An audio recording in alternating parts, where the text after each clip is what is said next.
Right, just a quick video. I'm back out with the Manticore, testing, having a go on sort of different fields. So I've been on stubble, pasture, about to have a bit of a go on some plough, see how it gets on with that. However, I just need to correct something from yesterday's video. Someone got quite upset, bless them. They were right, I'd made a mistake when I was explaining the screen and what's going on with it. But yeah, they got a bit excited about it. So just to put it to bed, I'm going to show you what he was talking about, or she was talking about, and where I was wrong.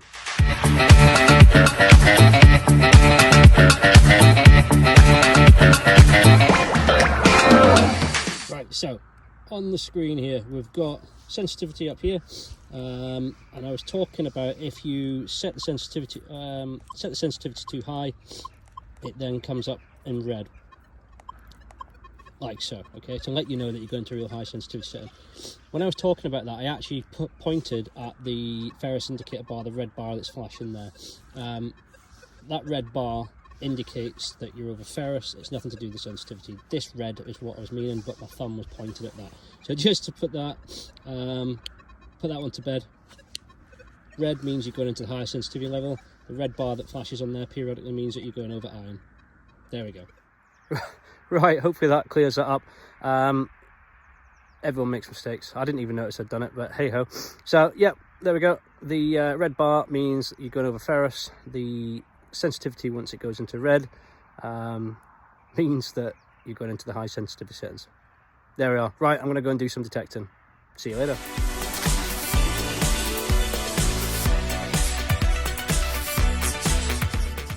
So I'm running the the Manticore on test tube machines.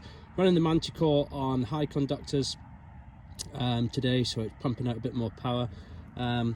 First decent target, nice little Georgie second. Rang in about 40-45, so Irish one as well.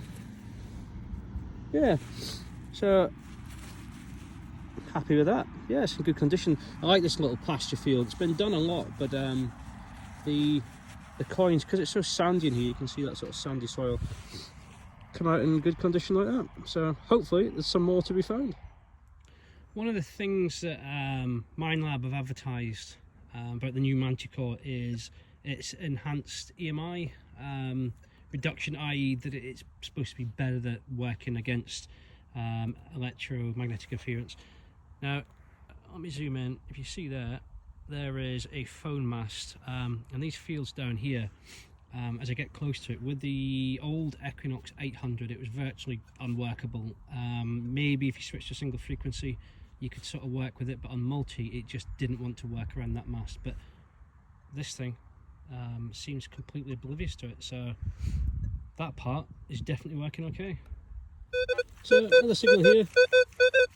You can see it's just more toward the sort of ferrous side on the scale. Nice and steady, 1920, so we'll give it a dig out.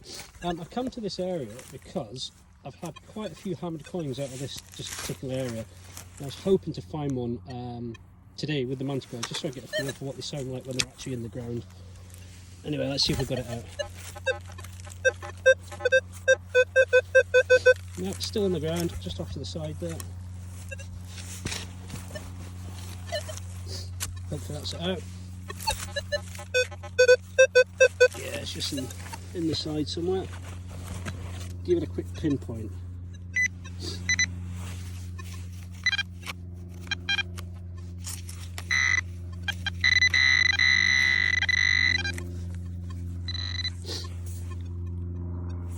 Yeah. What is that? Just a bit of coppery, junky stuff. Okay. Do a little low number there. It's quite jumpy though. So on the 2D, it is bleeding down into the trashy sort of discrimination area, but now it's a bit more stable. What I think possibly is there's something there, and then there's some trash there beside it. So give it a dig, get it out, we'll have a look. Started to spend a little bit more time looking at 2D screen. I'm not a numbers or a sort of display person, but yeah, so it's definitely out. That's a lot cleaner now.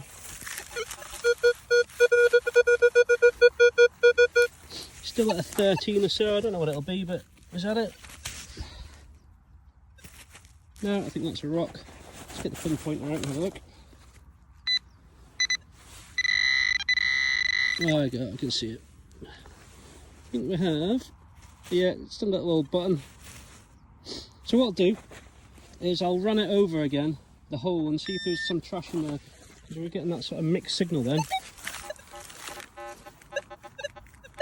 Yeah, so there's plenty of ferrous in there, so it was picking out that nice little target, but then obviously still picking up the ferrous. So yeah, starting to learn more and more each time I find a signal.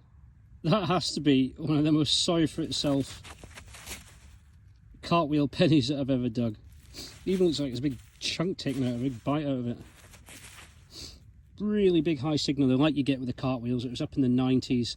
And on the 2D screen there, it came up a bit misleading actually. It came up almost like it was a long object, or a big object rather I should say, although that is quite a hefty object, but I was expecting Coke can or something like that, but no, cartwheel penny, quite deep. So hang on, I'll put a pinpoint in there and you can see just how deep it was. So decent depth, probably what's that, 8 inch, something like that. But and most machines are going to find one of these at that sort of depth because they've got such a good sort of signal on them. But never mind, a very tired and battered cartwheel. Just had this up, coming in around about 40, 41 I think it was.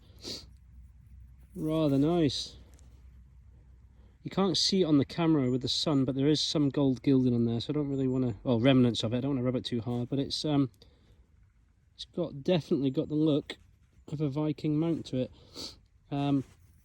which is quite possible because I've found a couple other Viking artifacts quite close to where I am, so not very deep at all either, literally a couple of inches under. Look at that. Awesome, love it. Love anything that might be Viking.